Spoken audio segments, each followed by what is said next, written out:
Hello, explorers! Welcome to Reach the World. For over 20 years, Reach the World has inspired youth to become curious, confident, and compassionate global citizens through virtual exchange. My name is Tim, and I'm so glad you're joining us for today's very special live stream event. Over the past several weeks, as part of our expedition to Mount Everest virtual exchange, we've been looking at the world's highest mountain from many different angles. We've met mountaineers, filmmakers, porters, and scientists, each of whom has shared their unique story and perspective with you. And today we're traveling virtually in two different directions, both across the Atlantic Ocean to England and back in time, so that we can explore a different set of stories about Mount Everest, those of filmmaker Captain John Noel. Captain Noel's films about Mount Everest are the focus of a new exhibition called Everest Through the Lens at London's Royal Geographical Society. And thanks to the incredible education and collections teams at the Society, students around the world get the chance to see it for themselves through today's live stream event.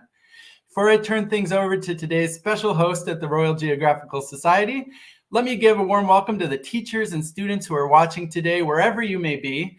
Please feel free to use the YouTube chat bar to let us know you're here, where you're joining from, and of course, as always, to share any questions you have for our guests as we go.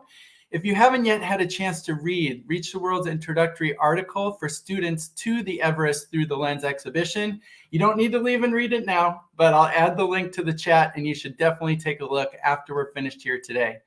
Okay, that's plenty for me. It's my great pleasure to introduce Mr. Alasdair MacLeod, the head of collections at the Royal Geographical Society in London, and our host for today's virtual field trip through the Everest Through the Lens exhibition.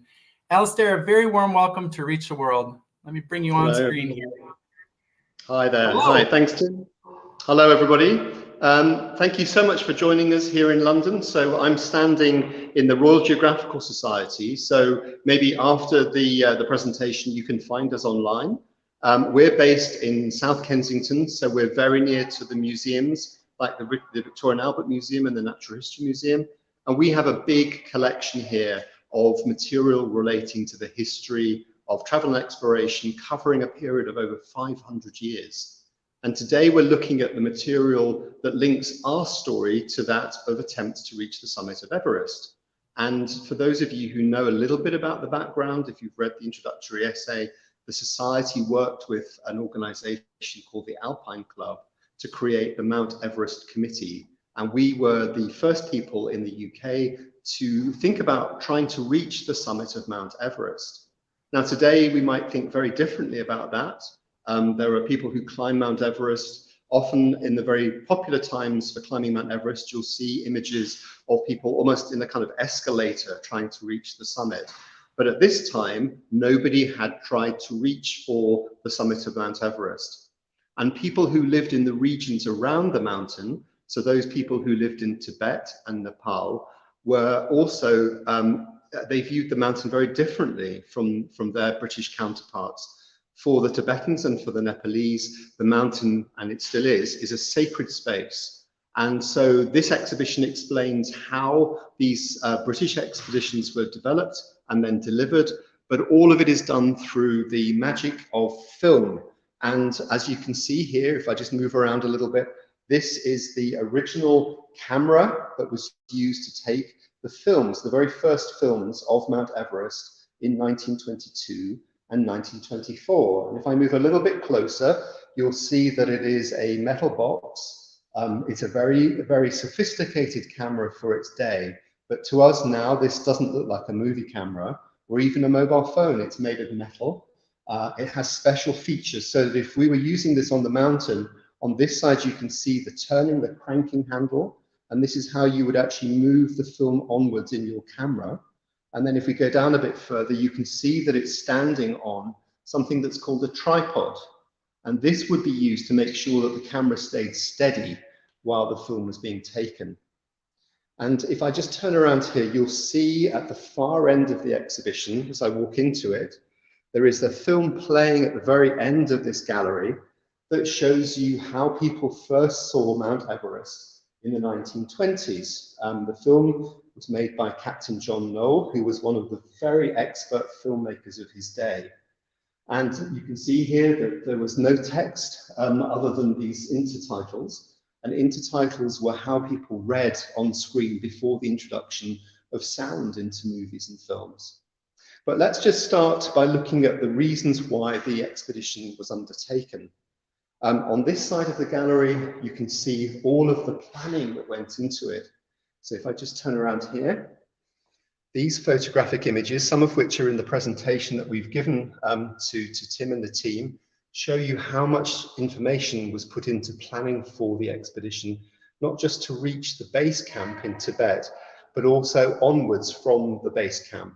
And people talk a lot about the types of people who were involved in these expeditions. Here you can see a photograph, if I just turn around my phone. This is a very famous photograph that shows you the British climbers from the 1924 expedition. And you can see, if you think about the kind of clothing that you might wear today, if you were going to a very cold environment, you might be wearing something made by a company which had got the latest technology in terms of synthetic fibers. They might be using natural or some sort of synthetic down within the jacket or the trousers that you might be wearing. But if you look at this photograph, you'll see that the men are all wearing tweed. So they're wearing jackets and trousers that you might expect to wear if you were going for a walk in the 1920s. So technology, although it was very advanced in terms of the cinema camera that I showed you, in terms of clothing, it was still pretty rudimentary. And these men were experts, so they were expert mountaineers. They had trained in Britain, they knew how to climb mountains. And they had also been involved in the First World War. Many of them had survived the First World War, and so they were perhaps braver and more open to the challenge of trying to reach for the summit of Mount Everest. And the other thing which is important to remember, looking at these images, is how it was the role of local people. So if I just turn the camera around here, this image shows you people who were acting as interpreters. So the gentleman in the middle of this photograph is called Karma Paul, and he was the expedition interpreter. And he engaged with the local workforce. He was the man who was fluent in Nepali, English, and Tibetan. And he used his language skills to explain to the British climbers what was required of them in trying to reach for the summit. So in addition to the small group of British climbers, you also had hundreds of Nepalese or Tibetans who were supporting the delivery of the expedition. And here you can see some of the images of the planning of the expedition. So this picture shows you Karma Paul, who I just introduced, who's translating for the leader of the expedition, who's sitting here, General Bruce.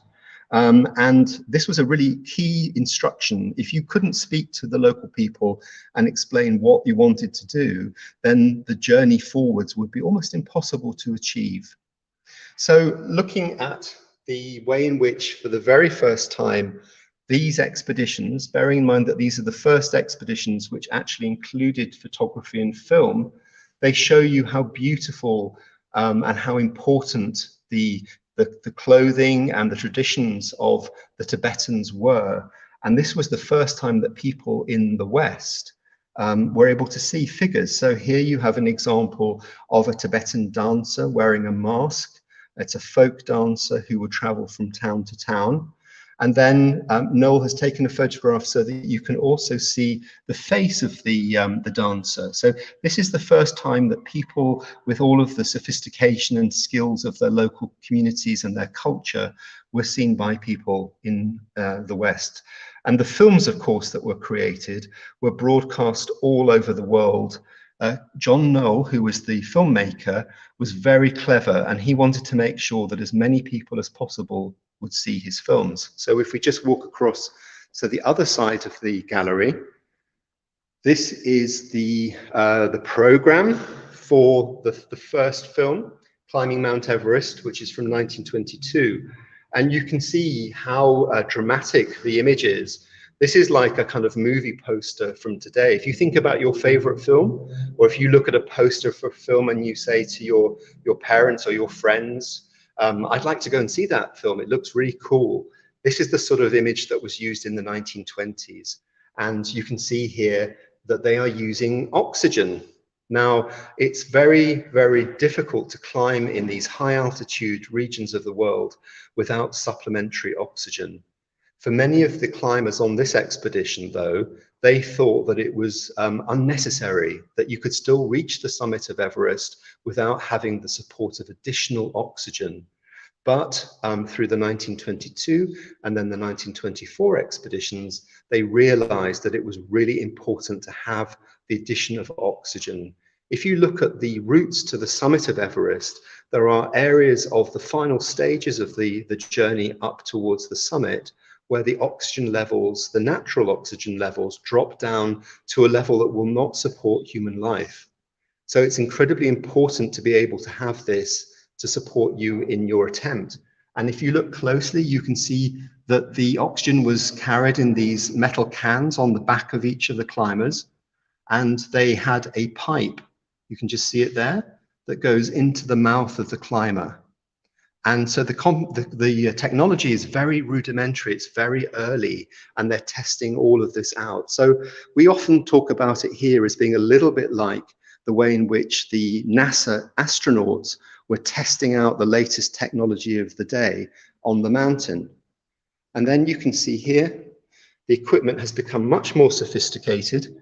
So here is one of the men who led on the use of oxygen on the mountain, Finch, and he's wearing a set of 4 of these metal cylinders. They're very heavy to carry. So imagine how fit you would have to be to climb in the mountains with this metal on your back. And then you can see here that he's wearing a mask. So the oxygen is more centralized, and it means that you're not going to lose the precious commodity of the oxygen as you climb higher and higher. And then this is a diagram that shows you how the equipment was put together. And if I pan it down here, you'll see that, again, it's very basic. So you have a stop and a start valve. And that's pretty much all you have. You have a pressure gauge, which tells you how much oxygen you have left in the tanks. And then you can calculate how much longer you can use the cylinders to try to get to your goal of reaching the summit. Then, if we come over here, you'll see some of the important figures who were involved in the delivery of the expedition. As I said earlier, there was a very small group of British people who were leading the expedition for the Royal Geographical Society and for the Alpine Club, but there were hundreds of local porters, Sherpa porters, who nowadays we want to learn more about them. We want to know more about their culture. We want to know more about the individuals who made such a huge contribution to this ascent or these attempts to ascend Everest. And so just to pick out 2 of the figures here for you, this gentleman here is called Moti, and he was very important because he was a shoemaker on the expedition. And he's one of the very few local laborers and workers who's identified by name. But if you think about it, climbing a mountain, you need to have the very best footwear possible. So if any of you go out trekking or hiking or climbing perhaps, you need to make sure that your boots have got really solid bases and that they will not slip on ice. You have a really strong grip.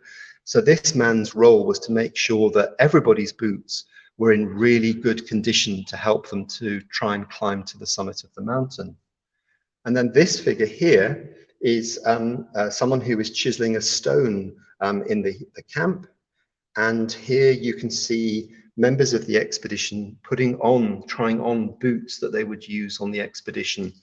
And one of the most important things for any of these Everest expeditions is how to keep your feet from getting wet. Because as soon as you have moisture inside your boots and within your puttees, which are things that you wrap around your legs to try to protect them from water and from melted ice, if that happens, then you basically end up with really dangerous conditions for your feet. You don't have the opportunity to dry out when you're in your tent, and gradually people begin to get all sorts of terrible medical problems with their feet. So the importance of having really, really good quality boots was absolutely essential.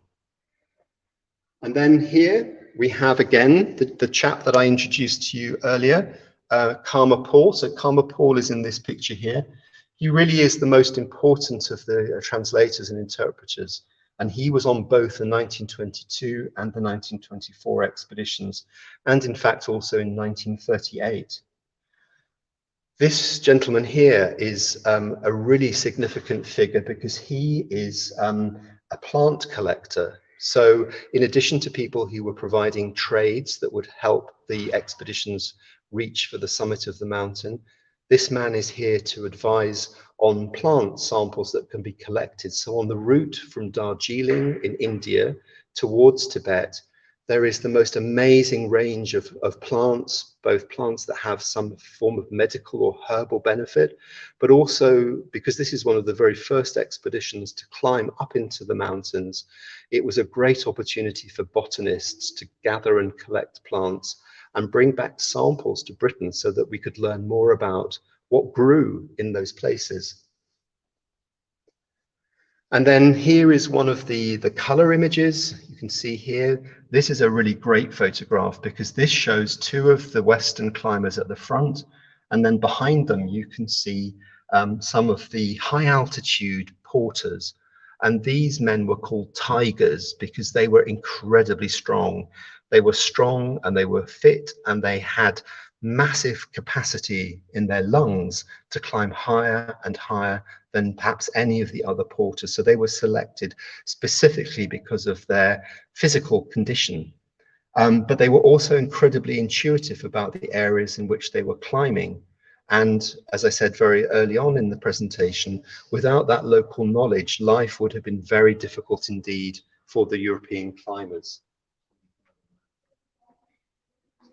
Now, we talked about the filming and the photography, and I showed you the camera. So here is the tripod that we looked at the very beginning of the presentation. And here are two of the specialist Sherpa porters who were the men who were relied upon by John Noel to make his films. It's a really difficult landscape to take photographs in. This picture shows you what it was like near to the base camp. And you can see here, you have one of the Sherpa porters who was actually involved in taking some of the film with Noel behind him, and then the tent surrounding them. And then in the distance, you can see Mount Everest. And this is a really iconic photograph because if you look at this, I wonder if you can see more than one person. You can see the man who is sitting there with the goggles, and that's John Noel, who's the filmmaker. But can you see another figure in there? If you look very closely in the shadow here, you see the goggles there. This is one of the Sherpa porters who is supporting Noel in making his film. And he is not in the caption for the picture. He's not recognized in the original caption. He doesn't exist in terms of how the caption was created. It just refers to Captain John Noel making his film on Mount Everest. And part of the results of this exhibition are to illustrate the role of these people, local people, in the achievements that were made by the 1922 and 24 expeditions. So the caption for this picture has now been changed so that his role and his contribution are far better known. And then if we walk along here in the middle of the exhibition, you can see something that would be very strange for us to use today. I'm just going to try and get this, my phone to show you this. So let me just turn it around. So you can see I'm not a very good cameraman. So here you get some very beautiful, I hope they come out on screen for you, some very beautiful images. And these are hand-tinted lantern slides. And lantern slides would be the same as what you and I might use if we were doing a presentation. If you were doing a presentation to your class, these are lantern slides, and they would be put into a camera setup with a projector, and then the projection something that your audience would be able to view. And these are pictures that tell you much more about the local people and also the landscape and the clothing that was worn by people in the region during the period of the expedition. So the last section that I wanted to show you is really to look at how this was seen when people came back from the expedition. So here is one of the posters. We were talking earlier about the program for the 1922 film. And of course, John Noel made his famous film, Conquest of Everest, in 1924. And this is how people would have seen the film advertised, not just here in the UK and in London, but here at the Society, we have archive records and information about the American tour that was undertaken by Captain Noel with the film. And it was an amazing film. It was seen by audiences all over the US and Canada. And here is a section of one of the big posters that would have been used to promote the film. This is just the first third of the poster. So this would be something that you would see on a billboard, perhaps in a big city, telling you that this was something that you really wanted to see. And if you read the text, it has the name of the film, The Epic of Everest, and then here, a wonder film of adventure on the roof of the world. So I think the most important thing about this exhibition is that it's telling you the story behind the scenes. It's telling you about all of the contributors who made it possible for those expeditions to be undertaken. And then if you look and see what happened after the 1920s, by 1953, when Tenzing Norgay and Edmund Hillary, the New Zealander, reached the summit of Mount Everest, they built on all of the experience and knowledge from these early expeditions.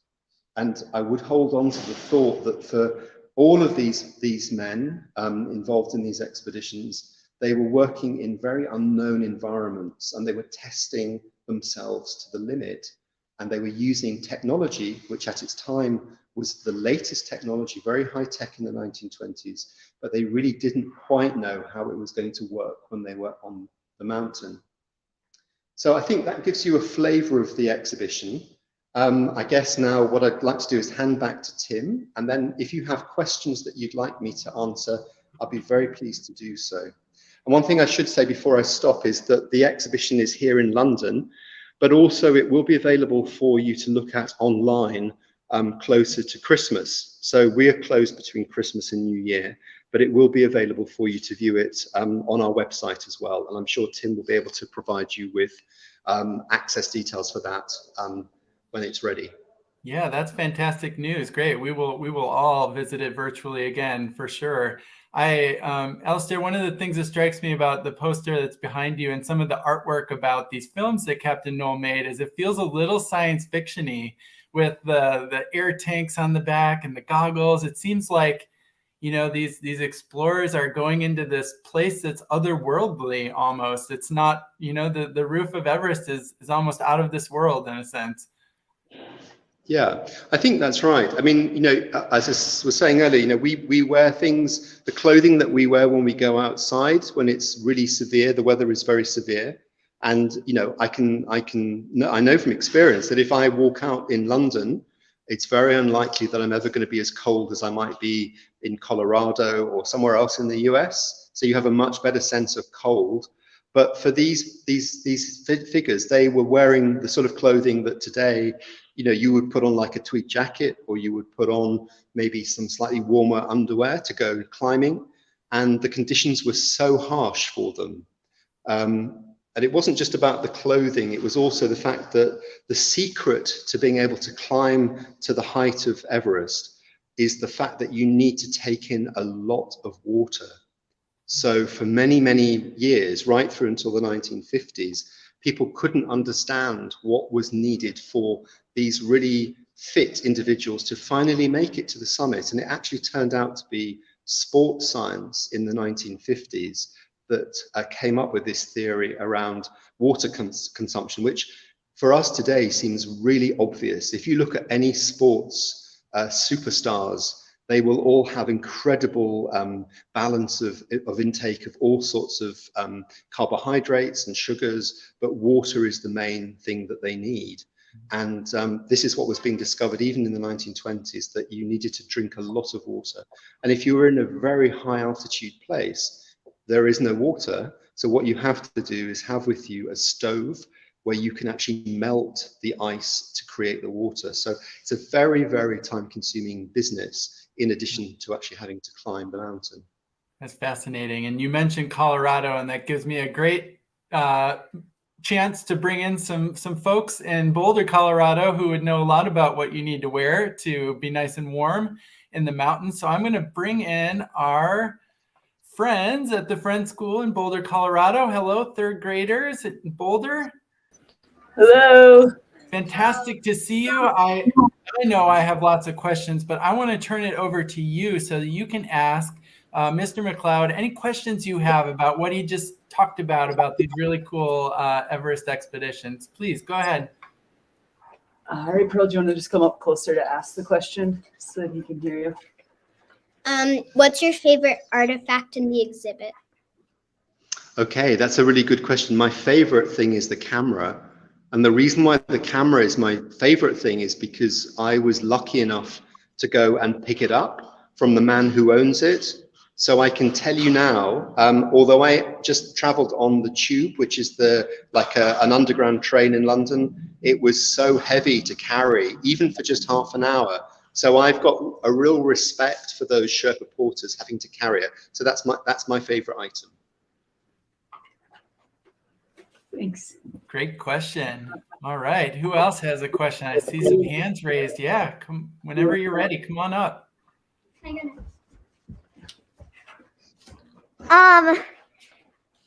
you ever climb? Did you see did you climb Mount Everest? No, I'm not a climber. No, I work in the Royal Geographical Society. I look after the collections of things that belong to people who climbed Mount Everest. I prefer to actually do running, but I don't think I would want to run up Mount Everest. Thanks.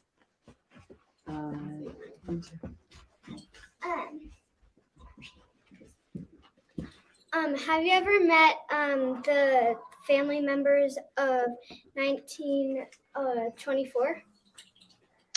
Thank you. That's a really, really good question. Yes, I have. I've met two of the grandchildren of George Mallory, who sadly died, as you know, probably from your work in the 1924 expedition. But his grandchildren, George Mallory Jr. and his granddaughter, are really passionate about the way in which these items in the displays here can help us to learn more about Everest and to learn more about Everest in the 1920s. So it's a real privilege for us to meet them, but also to know that they really care about us having the collections here and making them as accessible as possible for you guys to be able to use them in your work and to learn more. And we learn more every day about what there is here. So yes, it's a real privilege to know them. Fantastic question. Thank you so much. We have any other eager questions from Boulder? We got one more. Do you still work with the alpine climbers? We do, yeah. So we do. So we have something called now the Mount Everest Committee, who look after the Mount Everest Foundation, and they look after inquiries from climbers who want to go and climb all over the world, and they give grants to them to do that. So one thing that's quite important, which I haven't spoken about, so thank you for making that point, is what do we learn today from these high Himalayan regions? Because of course, one thing you'll probably have covered it in your classroom is the idea that, you know, it's really very, very difficult to see what's going to happen in the Himalayas as the glaciers, the high glaciers in the Himalayas begin to melt, because the changes in the environment that will cause will not just be felt in the mountains, but also down in the river deltas, so in locations like Bangladesh. So a lot of the work that's done today includes a lot of science. So people will go up to look at the glaciers and they will document them. And one really cool thing they do is they take the early film from the 1920s or the photographs, and they go and stand in exactly the same space, the same point where the photographs were originally taken, so they can see how the environment has changed. Okay. Thank you. So cool. What a great question. Any other questions from Boulder? I think we're good right now. All right. Fantastic. I'll ask a few of my questions. I have a few for you, Alasdair. And Friend School, if you have more, just wave your hand at me on the screen. I'll bring you back on. My question for you, Alasdair, is through Captain Noel's films, do we get any sense of what the Tibetans thought about these British attempts to climb Mount Everest?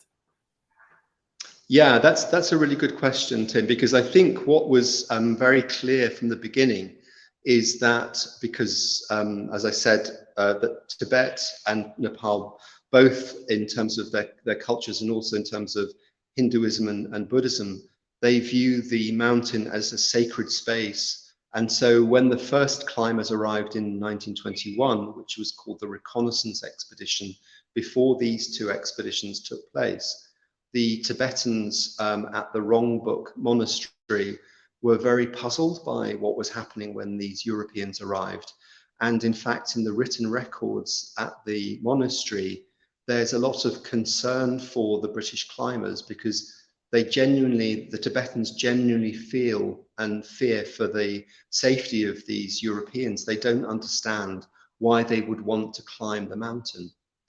And then I think in terms of the way in which they were represented in the film, one of the stories which is covered a little bit in the exhibition is that because John Noel believed in his film and he wanted people to see it and to understand the people of Tibet, he made a decision which was probably not the right one to make, which we wouldn't make today. And he brought a group of Tibetans to London so they could take part in the performances that were put on before the screenings of the film. And that was really problematic because these men were not Tibetan monks, but they were presented as such. And this was something that really made the officials in Tibet very, very angry. It was seen as being very disrespectful to their traditions and to their culture. And so, in fact, what happened was that for 10 years, the Tibetans refused access for any further expeditions, which is why, in fact, the later expeditions in the 1930s entered and tried to reach for the summit of Everest via Nepal rather than Tibet. So really important lesson for them to learn about respecting the local culture and tradition and religion of the region. Yeah, thank you, Alasdair, for making those important points. You have mentioned to me in the past that Captain Noel's film shaped the popular image of Mount Everest for decades to come. Can you explain a little bit more about what you mean by that? How can a film shape the image of a mountain? Well, I think it's because if you think about today, we have so many images that come at us all the time, every day on our mobile phones. You know, we're all able to watch so many programs on live streaming, and we're able to watch so many series on you know every conceivable method of viewing images. So it sometimes makes us a little bit deadened to the impact of these images. Whereas if you think about this, this is the very first film that was ever seen of Everest. And so after the First World War, because there'd been so much loss of life and it had been such a tragic event for the world, there was a great sense of longing for somewhere or places that could be seen as pristine and which hadn't been affected by the terrible tragedy of the First World War. So there was a big interest in the idea of Shangri-La, places where people lived in complete peace and happiness. They were separated from the rest of the world. And I think that was the reason at the time in the 1920s that these films had such an impact, because they were taking people out of their own lives and showing them something that only a tiny number of people would ever get to see in person. And I think that's why when you see the images on the film as they unfold of the mountain, it is something that is both incredibly beautiful, but also very unattainable. And I think that's a question for today as well around travel to climb Mount Everest for the sake of climbing Mount Everest. I think there's a lot of very important science that goes on the mountain and in the Himalayas. But actually today it's a different focus. In the 1920s through to the 50s, it was something inspiring to see the mountain, to learn more about the local people and their culture. But nowadays, perhaps it's something we should think about more in terms of the damage to the environment and the waste that can only be left on the mountain. And that's a big issue, I think. And also the costs of rescuing individuals if they get into difficulties. It puts a lot of pressure on local people and the local economies. Yeah, absolutely.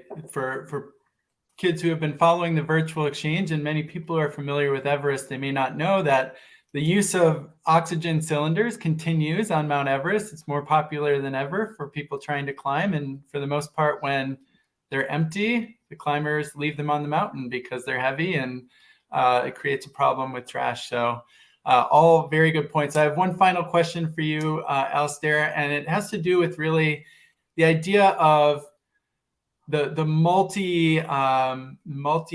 lots of themes associated with these early 1920 expeditions. They weren't exclusively about getting to the top of Everest. As you mentioned, they were collecting plant samples for a region that the British had not been that familiar with up to this point. We've seen and heard of examples of mapping areas that had not previously been mapped in a organized way. And there was just a general cultural curiosity about what life was like in Tibet and Nepal, and some of these regions that the West didn't really know that much about prior to this. Do you have any other examples for us about sort of the non-climbing goals of these 1920 expeditions and what they added to our understanding of this part of the world? I think probably the other thing that's really important is the written accounts. So if you read online, I think you can find them in libraries and available digitally. If you look at the way in which people encountered each other, culturally, there's a big difference between all of the nations who've made these contributions to the expeditions. But if you think about the base camp at that time, it was really like a small town. And I think that was one of the other things, apart from kind of cultural exchange, just literally being with other people from different cultures and different backgrounds was a really important part of the experience for the climbers. So I would say that is probably the other great learning process that they had to be able to do that. Fantastic. Well, thank you so much. Alasdair, thank you so much for this wonderful tour and discussion today. I've learned so much, and I have more questions that I'll ask you offline. But this has been fantastic. You and your colleagues have created a really moving and thought-provoking exhibition. And I'm super grateful on behalf of the whole Reach the World community to you and your colleagues for sharing it with us today. And to all the Reach the World educators and students, thank you for following the expedition to Mount Everest virtual exchange, for joining us on this very special field trip today, especially our friends in Boulder. I'm going to bring you back on camera one more time so we can give a big goodbye and thank you to the Society. Bye. Thanks so much. Thank you very much. Thank Goodbye. you so much. Nice to meet you all. Bye. Thank you. Bye. Bye.